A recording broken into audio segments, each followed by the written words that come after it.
സ്നേഹം, ദിവ്യസ്നേഹം, സ്നേഹം.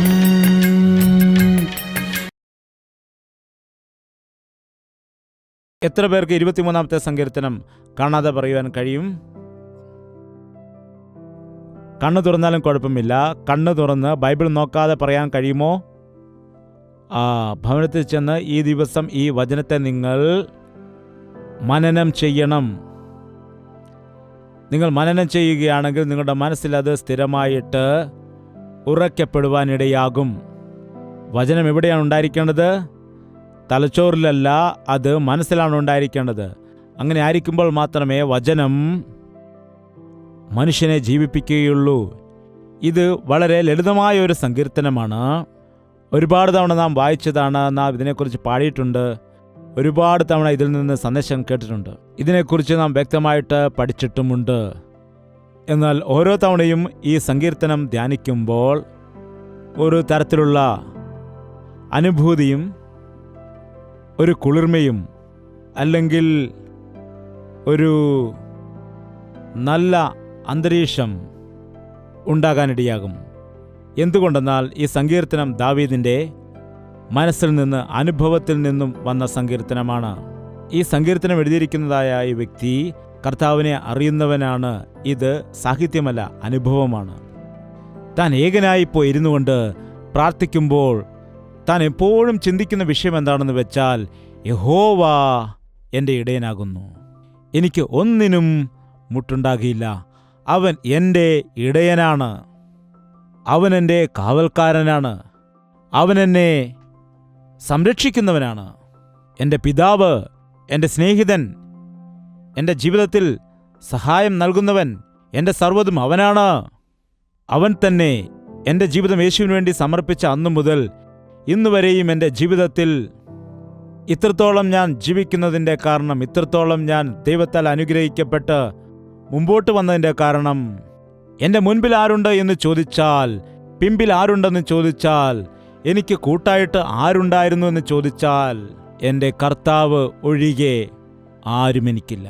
നാം അവൻ്റെ ചിറകിൻ്റെ മറവിലായിരിക്കുകയാണെങ്കിൽ, അവൻ്റെ കരുതലിന് കീഴിലാണെങ്കിൽ, അവൻ്റെ ഗൈഡൻസിൽ നീ നടക്കുകയാണെങ്കിൽ ഒരു അപകടവും നിനക്കുണ്ടാകില്ല, ഒരു കുറവും നിനക്കുണ്ടാകില്ല. നിന്റെ ആവശ്യങ്ങളെല്ലാം നടത്തിത്തരും. ചിലരെപ്പോൾ എന്തു ചോദിച്ചാലും ഇല്ല ഇല്ല ഇല്ല എന്ന് പറയും. നമ്മുടെ ജീവിതത്തിൽ ഒരുപാട് കാര്യങ്ങൾ ഇല്ലായെങ്കിലും നമുക്ക് ജീവിക്കാൻ കഴിയും. നിങ്ങൾക്ക് ആ കാര്യം അറിയാമോ? കോഫി കുടിക്കാതെ ജീവിക്കാൻ കഴിയുമോ? ഇല്ലയോ? കഴിയുമല്ലോ. മാംസം കഴിക്കാതെ ജീവിക്കാൻ കഴിയുമോ? ഇല്ലയോ? സ്യൂട്ടില്ലാതെ ജീവിക്കാൻ കഴിയുമോ? ഇല്ലയോ? ബൈക്കില്ലാതെ ജീവിക്കാൻ കഴിയുമോ? ഇല്ലയോ? കാറില്ലാതെ ജീവിക്കാൻ കഴിയുമോ? ഇല്ലയോ? ജീവിക്കാൻ കഴിയുമെന്ന് പറയുന്നു. പിന്നെന്തിനാണ് നിങ്ങളെപ്പോഴും കരയുന്നത്? അയൽക്കാരൻ കാർ വാങ്ങിച്ചാൽ എനിക്കും കാർ വേണമെന്ന് പറയും, ബൈക്ക് വാങ്ങിച്ചാൽ ബൈക്ക് വേണമെന്ന് പറയും, അയൽക്കാരൻ സ്യൂട്ടിട്ടാൽ എനിക്കും സ്യൂട്ട് വേണമെന്ന് പറയും. എന്താണ്? അയൽക്കാരി പട്ടുസാരി കൊടുത്താൽ എനിക്കും വേണമെന്ന് പറയുന്നു. അയൽക്കാരുടെ കഴുത്തിൽ വലിയ സ്വർണ്ണമാല കിടന്നാൽ പറയും എനിക്കും അങ്ങനെയുള്ളത് വേണമെന്ന് പറഞ്ഞ് വഴക്കുണ്ടാക്കും. നിങ്ങൾ അങ്ങനെ ചെയ്യുമോ? ഇല്ല, നിങ്ങൾ നല്ല ആളുകളാണല്ലേ. എന്നാൽ ഇന്ന് പട്ടണത്തിൽ താമസിക്കുന്നതായ പെൺകുട്ടികളെ സംബന്ധിച്ച് അവർ പറയും, ഞങ്ങൾക്ക് സ്വർണം വേണ്ട, ഒന്നും വേണ്ട, ക്രെഡിറ്റ് കാർഡ് മാത്രം തന്നാൽ മതിയെന്ന്. ക്രെഡിറ്റ് കാർഡാകുന്നു എൻ്റെ ഇടയൻ. എനിക്ക് ക്രെഡിറ്റ് കാർഡ് ഉണ്ടെങ്കിൽ ഒന്നിനും മുട്ടില്ല. എൻ്റെ കയ്യിൽ ഒന്നുമില്ലെങ്കിലും എല്ലാം എനിക്ക് കിട്ടും. ഒന്ന് കാർഡ് സ്വൈപ്പ് ചെയ്താൽ എന്തു വേണമെങ്കിലും വാങ്ങാൻ കഴിയും. കാർഡ്, പ്ലാസ്റ്റിക് കാർഡിനെ വിശ്വസിക്കുകയാണ് ഇന്നുള്ളവർ. കാർഡ് മാത്രം മതി, എൻ്റെ കയ്യിൽ പണമില്ലെങ്കിലും കുഴപ്പമില്ല, എവിടെ വേണമെങ്കിലും പോകാൻ കഴിയും, എന്തും വാങ്ങാൻ കഴിയുമെന്ന് വിചാരിക്കുന്നു. ക്രെഡിറ്റ് കാർഡ് പ്രവർത്തിക്കാത്ത ദിവസമുണ്ടാകും. കഴിഞ്ഞ ദിവസം ക്രെഡിറ്റ് കാർഡിൻ്റെ ബില്ല് കൂടിക്കൂടി വന്നപ്പോൾ 8 ലക്ഷം രൂപയോളം പെൻഡിങ് വരുവാനിടയായി. ബാങ്കുകാർ ഫോൺ ചെയ്തുകൊണ്ടിരിക്കുമ്പോൾ എന്തു ചെയ്യണമെന്നറിയാതെ ബിൽഡിങ്ങിൻ്റെ മുകളിലേക്ക് കയറുവാനിടയായി. അങ്ങനെ മുകളിൽ കയറിയ വ്യക്തി, യഹോവേ എൻ്റെ ദൈവമേ, ബുദ്ധിയില്ലാതെ ഞാൻ ക്രെഡിറ്റ് കാർഡ് വാങ്ങിച്ചു, എന്നെ കാക്കണമേ എന്നാണ് പറയുന്നത്. മുകളിലേക്ക് നോക്കില്ല, താഴേക്കാണ് നോക്കിയത്. അവൻ താഴേക്കെടുത്ത് ചാടിയപ്പോൾ ഭാര്യ പിന്നാലെ ഓടി വന്നു. അവളും ചാടി. പിന്നാലെ വന്ന കൊച്ചുകുട്ടിയും അവരെ കണ്ട് താഴോട്ടെടുത്ത് ചാടി. അയാൾ മരിച്ചുപോയി. ഭാര്യയും കുഞ്ഞും രക്ഷപ്പെട്ടു പരിക്കുകളോടുകൂടി. അയാൾ മരിച്ചാണ് ഇവരെ രക്ഷപ്പെടുത്താനിടയായത്. എന്താണ്? പണത്തെ വിശ്വസിച്ചാൽ, ക്രെഡിറ്റ് കാർഡിനെ വിശ്വസിച്ചാൽ നമ്മുടെ ജീവിതത്തിലും ഉണ്ടാകുന്നത് ഇതാണ്. എന്നാൽ നീ ദൈവത്തെ വിശ്വസിച്ചാൽ ഒരു നന്മയ്ക്കും നിനക്ക് കുറവുണ്ടാകില്ല. ഞാൻ ഇതുവരെ ആരോടും നയാ പൈസ കടം വാങ്ങിയിട്ടില്ല. ബില്ലുകൾ അടയ്ക്കണമെങ്കിൽ ഇന്നത്തെ ബില്ല് നാളെ അടയ്ക്കുകയാണെങ്കിൽ എനിക്ക് ഗിൽറ്റി ഫീലിംഗ് ഉണ്ടാകും. അതാത് ദിവസത്തെ ബില്ലുകൾ അതാത് ദിവസം തന്നെ കെട്ടണം. വിശ്വാസത്തോടു കൂടി സകല ആവശ്യങ്ങളും നടത്തേണ്ടതാണ്. എന്നാൽ ഈ കാലത്തിലുള്ള മനുഷ്യരെ നോക്കുക, കർത്താവിൽ വിശ്വസിക്കുന്നില്ല, ലോകത്തെയാണ് വിശ്വസിക്കുന്നത്. ദാവീദ് പറയുന്നു, ഞാൻ ആശ്രയിച്ചിരിക്കുന്ന ദൈവമാണ് എൻ്റെ കർത്താവ്, എനിക്കൊന്നിനും മുട്ടുണ്ടാകുകയില്ല. യഹോവ എൻ്റെ ഇടയനാകുന്നു, എനിക്ക് മുട്ടുണ്ടാകുകയില്ല. പച്ചയായ പുൽപ്പുറങ്ങളിൽ അവൻ എന്നെ കിടത്തുന്നു. പച്ചപ്പിൻ്റെ അനുഭവം എനിക്കുണ്ടായിരിക്കും. പച്ചപ്പ് എപ്പോഴും അഭിവൃദ്ധിയെയാണ് കാണിക്കുന്നത്. പച്ച ലോകസംബന്ധമായ അനുഗ്രഹത്തിൻ്റെ തെളിവാണ്. പച്ചപ്പ് എല്ലാ മനുഷ്യർക്കും ആവശ്യമാണ്. പച്ച മരത്തിൻ്റെ തണലിലിരുന്നാൽ നമുക്ക് അസുഖങ്ങൾ ഉണ്ടാകില്ല, ക്ഷീണമുണ്ടാകില്ല. എന്തുകൊണ്ടാണ്? നാം ഓക്സിജൻ ശ്വസിച്ച് കാർബൺ ഡയോക്സൈഡ് പുറത്തേക്ക് വിടുന്നതായ സമയത്ത് വൃക്ഷങ്ങൾ ആ കാർബൺ ഡയോക്സൈഡ് സ്വീകരിച്ച് പ്രാണവായുവാകുന്ന ഓക്സിജൻ നമുക്ക് നൽകുന്നത് കൊണ്ട് നാം ആരോഗ്യത്തോടെയിരിക്കുന്നു. ഈ കാലത്ത് മഴ കുറവായിരിക്കുന്നു. പട്ടണങ്ങളിൽ മഴയില്ല. കാരണമെന്താണ്? തടാകങ്ങളെല്ലാം മൂടിയിട്ട് ഫ്ളാറ്റുകൾ പണിയുകയാണ്. മരങ്ങളെല്ലാം വെട്ടിമാറ്റിയിട്ട് അവിടെ കമ്പനികൾ പണിയുന്നു, വീടുകൾ പണിയുന്നു. ഈ വൃക്ഷങ്ങൾ നശിച്ചു പോകുന്നത് കൊണ്ട് അന്തരീക്ഷത്തിന് മാറ്റമുണ്ടാകുന്നു. ഗ്ലോബൽ വാർമിംഗ് സംഭവിക്കുന്നു. ദൈവം മനുഷ്യന് ആവശ്യമായതെല്ലാം സൃഷ്ടിച്ചു വയ്ക്കുവാൻ ഇടയായി. നീ ആരോഗ്യത്തോടെ ഒരാൾ 930 സംവത്സരം ജീവിച്ചിരുന്നു. ആരാണ്? ആദാം 930 സംവത്സരക്കാലം ജീവിച്ചിരുന്നു. അവൻ വെജിറ്റേറിയൻ ആയിരുന്നോ നോൺ വെജിറ്റേറിയൻ ആയിരുന്നോ? വെജിറ്റേറിയൻ ആയിരുന്നോ? അവൻ പഴം തിന്നായിരുന്നു ജീവിച്ചു കൊണ്ടിരുന്നത്. ആ കാലത്ത് അവിടെ വിവിധ തരത്തിലുള്ളതായ പഴങ്ങൾ സമൃദ്ധിയായി ഉണ്ടായിരുന്നു. അവ കഴിച്ചാണ് അവൻ ജീവിച്ചത്. പഴവർഗ്ഗങ്ങൾ ഭക്ഷിച്ച് ജീവിക്കുന്ന ഒരു വ്യക്തിക്ക് യാതൊരു വിധത്തിലുള്ള രോഗവും വരികയില്ലെന്നാണ് പറയുന്നത്. ഓരോരോ സീസൺ അനുസരിച്ചുകൊണ്ട്, അത് മാങ്ങയാകട്ടെ, ആപ്പിളാകട്ടെ, അതുപോലെ മുന്തിരിങ്ങയാകട്ടെ, ഓറഞ്ചാകട്ടെ, മാതള നാരങ്ങയാകട്ടെ, വാഴപ്പഴം ആകട്ടെ, അങ്ങനെ എത്രയോ തരത്തിലുള്ളതായ പഴവർഗ്ഗങ്ങളാണ് നമുക്ക് വേണ്ടി ദൈവം സൃഷ്ടിച്ചിരിക്കുന്നത്. എന്നാൽ പിന്നീട് എന്ത് സംഭവിച്ചു? എപ്പോഴാണോ മനുഷ്യൻ പാപം ചെയ്തു കഴിഞ്ഞത്, ദൈവം പറഞ്ഞു, നിങ്ങൾ ധാന്യം കഴിച്ച് ശീലിക്കുക, കായ്കൾ ഭക്ഷിക്കുക. മത്തങ്ങ, കുമ്പളങ്ങ, വെണ്ടക്ക, വഴുതനങ്ങ, അങ്ങനെയുള്ളതായ പച്ചക്കറികൾ. മനസ്സിലായോ? നേരത്തെയൊക്കെ ആവശ്യത്തിന് മാങ്ങ അച്ചാറിട്ടിട്ട് വീട്ടിൽ വയ്ക്കുമായിരുന്നു. എപ്പോഴെങ്കിലും കറിയില്ലാതെ ഇരിക്കുകയാണെങ്കിൽ പെട്ടെന്ന് ചോറ് കഴിക്കാൻ ഒരു ഉപാധിയായിട്ട്. എന്നാൽ ഇപ്പോൾ ചിക്കൻ്റെ അച്ചാറാണ്, മീൻ്റെ അച്ചാറ്, അങ്ങനെ എന്തൊക്കെയാണുള്ളത്. അങ്ങനെ മാംസം കഴിച്ച് ശരീരത്തിന് മുഴുവനും രോഗമാണ് ഇന്ന് വരുത്തി വച്ചിരിക്കുന്നത്. ദൈവം ചെയ്തതെല്ലാം നന്മയ്ക്കായിരുന്നു, മനുഷ്യൻ ചെയ്തതെല്ലാം തിന്മയ്ക്കുമായിരുന്നു. ഒരു നല്ല ആപ്പിൾ കഴിച്ചാൽ നിനക്ക് ആരോഗ്യമുണ്ടാകും. എന്നാൽ ആപ്പിളിൻ്റെ ജാം കഴിച്ചാലോ നിനക്ക് രോഗമുണ്ടാകും. അതിനെ ആപ്പിളായിട്ട് തന്നെ കഴിക്കുക, നിനക്ക് ആരോഗ്യമുണ്ടാകും. അല്ലാതെ അതിൽ കൃത്രിമം ചെയ്ത് ആസിഡ് ഒഴിച്ച് ആർട്ടിഫിഷ്യലായിട്ട് തയ്യാറാക്കുമ്പോൾ അങ്ങനെ രോഗമുണ്ടാകും. മനുഷ്യനെല്ലാം ഉണ്ടായിരിക്കുമ്പോഴും ദൈവം നൽകിയിരിക്കുന്ന നാച്ചുറൽ കാര്യങ്ങൾ ഉപേക്ഷിച്ചിട്ട് കൃത്രിമമായ വിഷയങ്ങളിൽ ആശ്രയിക്കുന്നു. അതുകൊണ്ട് പകുതിയിൽ കൂടുതൽ മനുഷ്യർ രോഗികളായിരിക്കുകയാണ്. മനുഷ്യന്റെ ശരീരം പ്രവർത്തിക്കണമെങ്കിൽ, ഈവൻ നമ്മുടെ ബ്രെയിൻ പ്രവർത്തിക്കണമെങ്കിലും അതിന് കലോറീസ് ആവശ്യമാണ്.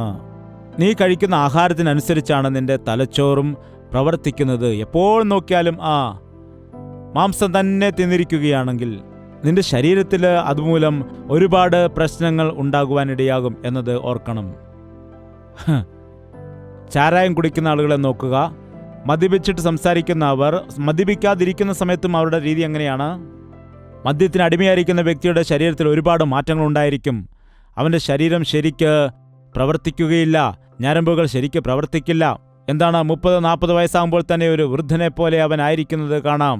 ദൈവം നമ്മെ ആക്കിയിരിക്കുന്ന സ്ഥലത്ത് നാം ആയിരിക്കുകയാണെങ്കിൽ അത് നമുക്ക് നല്ലതാണ്. പച്ചയായ പുൽപ്പുറം നിനക്ക് നല്ല ഓക്സിജൻ നൽകുന്നതാണ്, നിനക്ക് നല്ല സമാധാനം നൽകുന്നതാണ്, ശരീരത്തിന് നല്ല ആരോഗ്യം നൽകുന്നതാണ്. കർത്താവ് നിന്നെ നടത്തുന്ന സമയത്ത് ശ്രേഷ്ഠമായുള്ളതാണ് കർത്താവ് നിനക്ക് നൽകുന്നത്, അല്ലാതെ മോശമായതല്ല. ഓർക്കുക, ഫ്രഷായുള്ളത്, ആകാശത്തു നിന്നും കർത്താവ് ഇസ്രായേൽ ജനത്തിന് കഴിക്കുന്നതിന് വേണ്ടി മന്ന പൊഴിപ്പിച്ച് കൊടുത്തു. 1 മാസത്തേക്ക് വേണ്ടി നിങ്ങൾ അത് പൊതിഞ്ഞു കെട്ടി വെക്കാൻ വേണ്ടി പറഞ്ഞില്ല. എല്ലാ ദിവസവും രാവിലെ എഴുന്നേറ്റിട്ട് മന്ന അവർ പെറുക്കിയെടുക്കണം. അന്നന്നത്തേക്കുള്ളതായ ആഹാരം അവർക്ക് ഫ്രഷായിട്ട് ലഭിച്ചു. നാളെ കിട്ടുമോ ഇല്ലയോ എന്നുള്ള സംശയമില്ല അവർക്ക്. ദൈവം അന്നും കൊടുക്കും. വിശ്വാസമില്ലാത്തവർ ഒളിപ്പിച്ചു വെച്ചപ്പോൾ അത് പുഴുവായിട്ട് മാറി. ഇന്നത്തെ അനുഗ്രഹം നാളെ പ്രവർത്തിക്കില്ല. അവൻ്റെ അനുഗ്രഹം, അവൻ്റെ ദയ ഓരോ ദിവസവും അത് പുതിയതാകുന്നു. പച്ചയായ പുൽപ്പുറങ്ങളിൽ അവനെന്നെ നിർത്തുന്നുവെന്നാണോ? അവനെന്നെ കിടത്തുന്നു. വിശ്രമിക്കുന്നത് എത്ര ആളുകൾക്കാണ് ഇഷ്ടമുള്ളത്? ഒന്ന് കരമുയർത്താമോ? അബ്ബ ഒന്ന് നടുനിവർത്തുകയാണെങ്കിൽ എത്ര ആളുകൾക്ക് അതൊരു ആശ്വാസമാണ്. ജീവൻ തിരിച്ചു കിട്ടിയ പോലെയാണ് ചിലർക്കല്ലേ? കിടക്കുന്ന സമയത്ത് നിന്റെ ശരീരത്തിലെ എല്ലാ അവയവങ്ങൾക്കും വിശ്രമം ലഭിക്കുകയാണ്. എന്നാൽ ഇന്ന് മനുഷ്യർക്ക് കിടക്കുവാൻ സമയമില്ല. മനുഷ്യന് കിടന്നുറങ്ങുവാൻ സമയമില്ല, വിശ്രമിക്കുവാൻ സമയമില്ല. എപ്പോഴും തിരക്കും ഓട്ടവും ആണ്. രാത്രിയും പകലും എന്തിനു വേണ്ടിയോ പരിശ്രമിച്ച് നടക്കുകയാണ്. അതുകൊണ്ടെന്താണ്? മനുഷ്യന് ഈ കാലത്ത് ആയുസ് കുറഞ്ഞു പോവുകയാണ് ചെയ്യുന്നത്. യേശുവിൽ വിശ്വസിക്കുന്ന ആളുകളുടെ ജീവിതത്തിൽ പച്ചപ്പുണ്ടായിരിക്കും, ആരോഗ്യമുണ്ടായിരിക്കും, വിശ്രമം ഉണ്ടായിരിക്കും. പച്ചയായ പുൽപ്പുറങ്ങളിൽ അവൻ എന്നെ കിടത്തുന്നു. സ്വസ്ഥതയുള്ള വെള്ളത്തിനരികിലേക്ക് അവൻ എന്നെ നടത്തുന്നു. എങ്ങനെയുള്ള വെള്ളമാണ്? സ്വസ്ഥതയുള്ളതായ വെള്ളം. സമുദ്രത്തിലെ ജലം ശാന്തമായ ജലമാണോ? അലയടിക്കുന്ന ജലമാണോ? യഹോവ അരുളി ചെയ്യുന്നു, ദുഷ്ടന്മാർക്ക് സമാധാനം കാണില്ലെന്ന്. അവർ സമുദ്ര തീരം പോലെ ആയിരിക്കും. സമുദ്രത്തിൽ ചെന്നാൽ സമുദ്രത്തിൽ അലയടിച്ച് ഉയർന്നു വരുന്നത് കാണും. മുമ്പോട്ട് വന്നു വരുമ്പോൾ പിന്നെ പെട്ടെന്ന് അകത്തോട്ട് പോകും.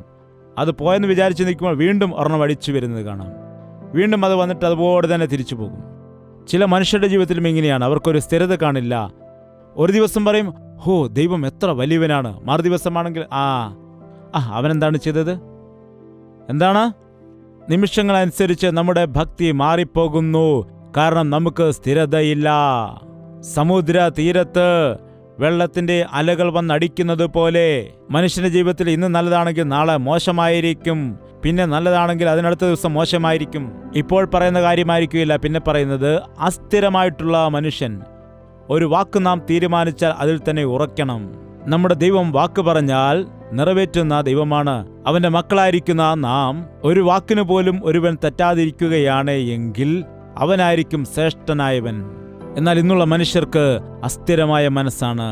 ഇവിടെ കുറച്ചു നേരം, അവിടെ കുറച്ചു നേരം, ഇത് ചെയ്യാം അത് ചെയ്യാം എന്ന് പറഞ്ഞുകൊണ്ട് മനുഷ്യൻ ജീവിതം മുഴുവൻ വൃഥാവാക്കുകയാണ് ചെയ്യുന്നത്. അവരുടെ ഉപദേശകർ മനുഷ്യരെ പർവ്വതത്തിൽ കയറ്റിയിട്ട് ഈ പർവ്വതത്തിൽ നിന്ന് ആ പർവ്വതത്തിലേക്കും ആ പർവ്വതത്തിൽ നിന്ന് ഈ പർവ്വതത്തിലേക്കും ചാടിക്കുകയാണ്. അതുകൊണ്ട് എപ്പോഴും നിന്റെ ദൈവത്തെ, നീ ആയിരിക്കുന്ന സ്ഥിതിയിൽ തന്നെ ദൈവത്തെ സ്തുതിക്കുക. നിന്നെ എവിടെയാണോ ദൈവം ആക്കിയിരിക്കുന്നത് അവിടെ തന്നെ നീ സംതൃപ്തിയോടെ ആയിരിക്കുക. ചരിത്രത്തിലൊരു വ്യക്തിയുണ്ട്. അദ്ദേഹം എന്താണ് ചെയ്യുന്നറിയാമോ? രാജധാനി എത്രയോ തവണ മാറ്റാനിടയായി. ഇവിടെയല്ല നല്ലത്, അവിടെ കൊണ്ട് കെട്ടാം. അതിനുശേഷം അവിടുന്ന് പൊളിച്ചിട്ട് അവിടെ ശരിയല്ലെന്ന് പറഞ്ഞ് ഇവിടെ കെട്ടാം. അങ്ങനെ എല്ലാം പൊളിച്ചു നീക്കി വീണ്ടും കെട്ടി പൊളിച്ചു നീക്കി അങ്ങനെ 7 തവണ പണിയാനിടയായി. പൂച്ച കുഞ്ഞുങ്ങളെ കൊണ്ട് സാധാരണ 7 വീട്ടിൽ കയറുമെന്നാണ് പറയുന്നത്. അതാണ്, നിനക്കൊരു ജോലി കിട്ടിയാൽ അതിൽ സ്ഥിരമായി നിൽക്കുക. അതിനേക്കാൾ ബെറ്റർ ചോയ്സ് എന്നൊക്കെ പറഞ്ഞ് അവിടെ കുറച്ച് ശമ്പളം കൂട്ടിത്തരുമെന്ന് പറഞ്ഞു. അതുകൊണ്ട് ഈ ജോലി രാജിവെച്ചിട്ട് ആ ജോലി ചെയ്യാൻ പോയി. അവിടെ ഇരുന്നു കൊണ്ട് പഴയ ജോലിയായിരുന്നു നന്നെന്ന് പറയുന്ന അനേകരെ ഞാൻ കണ്ടിട്ടുണ്ട്. അനാവശ്യമായിട്ട് വന്നതാണെന്ന് വിചാരിക്കുന്ന ആളുകളെ ഞാൻ കണ്ടിട്ടുണ്ട്. ദൈവം നിന്നെ ആക്കിയിരിക്കുന്ന സ്ഥലത്ത് തന്നെ നിന്നിട്ട് നീ ഫലിക്കുക. പച്ചയായ പുൽപ്പുറങ്ങളിൽ അവൻ എന്നെ കെടുത്തുമെന്ന് പറയുമ്പോൾ അമേരിക്കയിൽ ഒരു ദേശത്ത് നല്ല പച്ചപ്പുണ്ട്, അവിടേക്ക് ദൈവം എന്നെ കൊണ്ടുപോകും എന്നതല്ല. മറിച്ച് ഞാൻ എവിടെയാണോ ആയിരിക്കുന്നത് ആ ഇരിക്കുന്നതിൻ്റെ ചുറ്റും പച്ചപ്പ് ദൈവം കൊണ്ടുവരുമെന്നാണ്.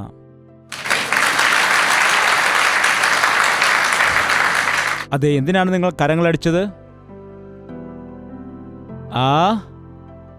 നാം എവിടെയാണോ ആയിരിക്കുന്നത് അവിടെ ദൈവം നമ്മെ അനുഗ്രഹിക്കും.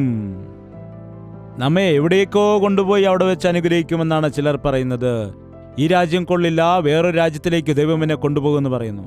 ഇവിടെ ശരിയാകില്ല, അതുകൊണ്ട് ദുബായിൽ പോയിട്ട് അല്ലെങ്കിൽ കുവൈറ്റിൽ പോയിട്ട് ഞാൻ ജോലി ചെയ്യുമെന്ന് പറഞ്ഞു പോയിട്ട് അവിടെ ചെന്ന് ഒരുപാട് കഷ്ടത അനുഭവിക്കുന്ന ആളുകളെ എനിക്കറിയാവുന്നതാണ്.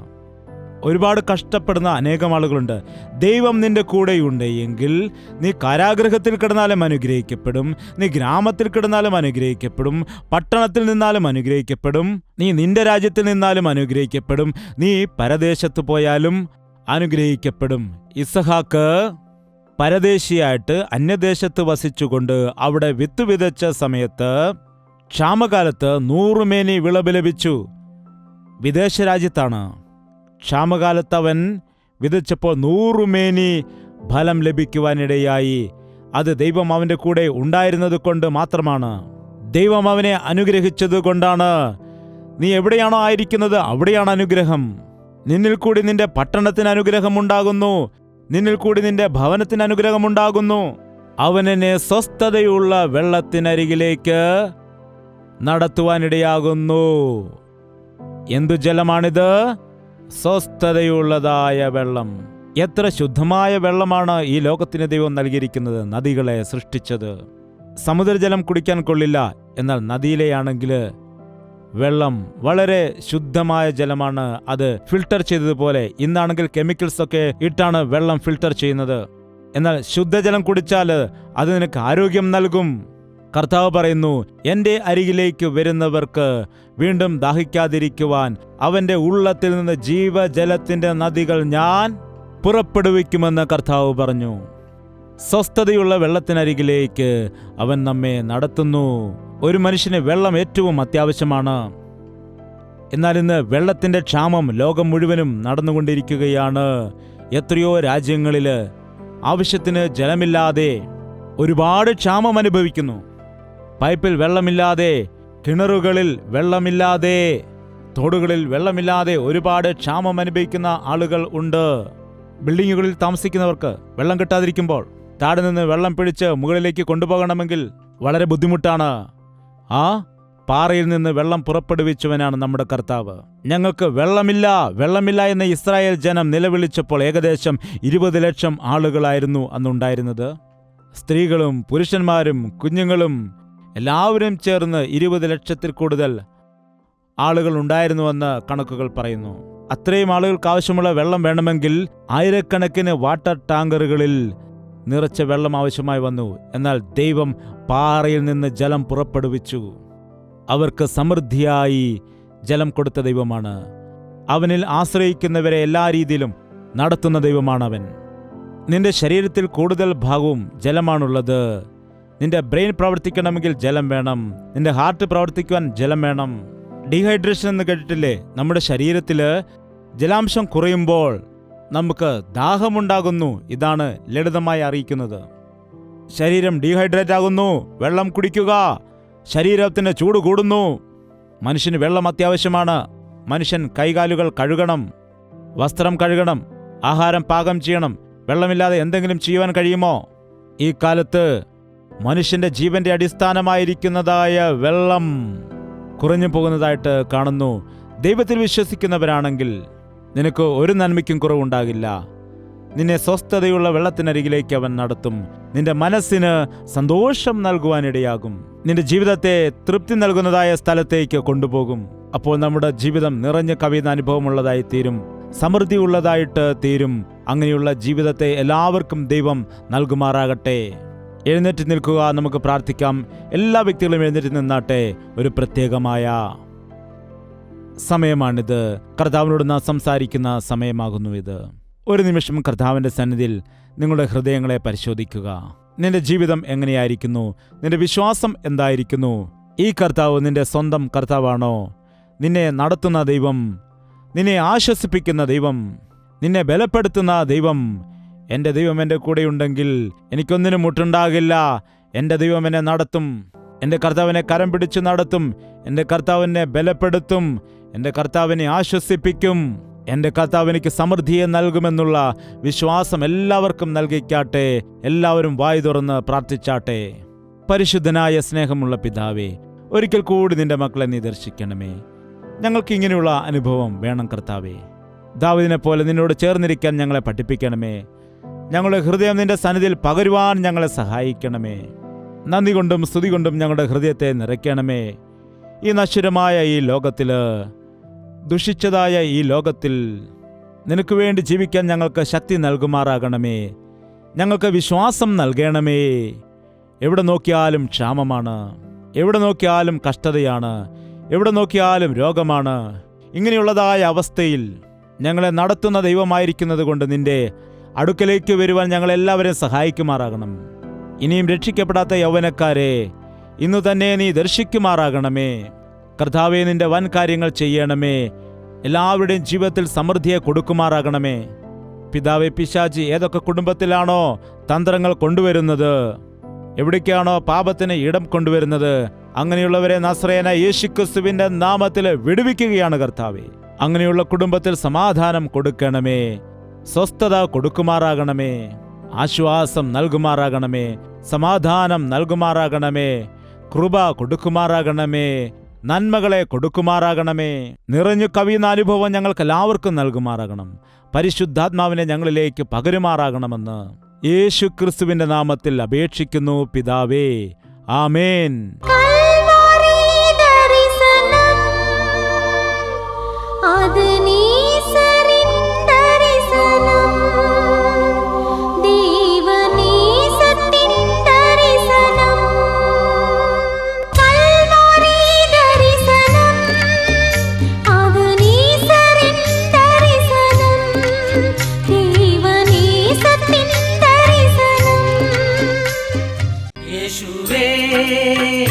യേശുവേ യേശുവേ യേശുവേ യേശുവേ യേശുവേ യേശുവേ യേശുവേ നിന്നെ നിന്നെ എന്നും ഞാൻ സേവിക്കും. നീ മാത്രം രാജാവെന്നും. നിന്നെ നിന്നെ എന്നും ഞാൻ സേവിക്കും. നീ മാത്രം രാജാവെന്നും. യേശുവേ യേശുവേ യേശുവേ യേശുവേ യേശുവേ യേശുവേ യേശുവേ യേശുവേ യേശുവേ യേശുവേ യേശുവേ യേശുവേ യേശുവേ